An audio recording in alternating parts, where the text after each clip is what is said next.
Le 16 janvier, France 2 a diffusé le 6e épisode de la nouvelle saison de Fort Boyard. Claude Dartois a échoué à l'épreuve du muséum malgré une méthode audacieuse. En France cet été, les gens portent des maillots de bain dans le sud et des vestes kawaii en Bretagne. Mais une chose reste la même. En effet, chaque année depuis plus de 30 ans, France 2 diffuse son jeu télévisé populaire, Fort Boyard. Celui-ci attire des millions de fans. Dans le 6e épisode de cette nouvelle saison, diffusé le samedi 5 août, l'animateur Olivier Mine est rejoint par une équipe dirigée par le chef Philippe Etchebest. Le chef déterminé veut gagner des boyards contre le père Fouras. Il est alors entouré de l'ancienne Miss France Diane Lair, Carla Lazari, Claude Dartois, un candidat emblématique de Koh-Lanta, mais aussi du cycliste Thomas Voeckler et Julien Lemarec, un pompier de l'association Les Pompiers Solidaires.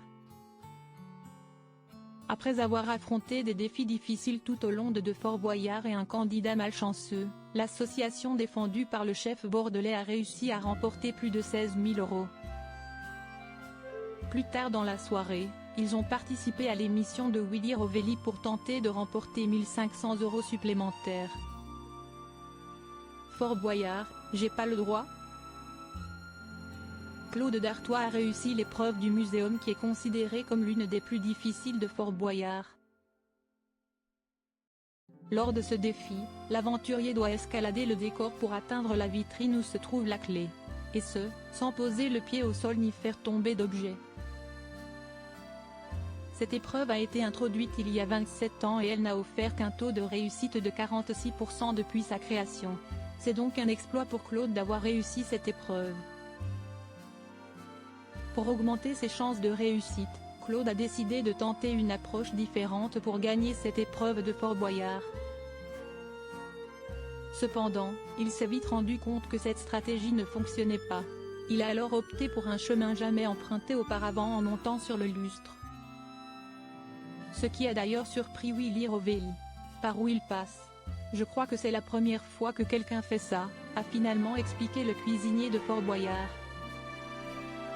Claude a alors demandé durant cette épreuve de Fort Boyard à son chef Philippe Etchebest s'il avait le droit de faire cela. Cependant, il a fini par tomber et briser un tableau, mettant ainsi fin à la compétition. Bien qu'il ait regretté sa prise de risque, cela a amusé Willy Rovelli. C'est le jeu ma pauvre Lucette, lui a-t-il dit. Malgré cet échec, Claude a montré qu'il était un compétiteur courageux et créatif. En attendant la prochaine aventure de Fort Boyard, on peut se demander si d'autres candidats suivront l'exemple de Claude et tenteront de prendre des risques pour réussir l'épreuve du muséum. Cette épreuve est un défi de taille pour les aventuriers. Cependant, elle peut aussi être une occasion pour eux de faire preuve d'ingéniosité et de créativité pour réussir.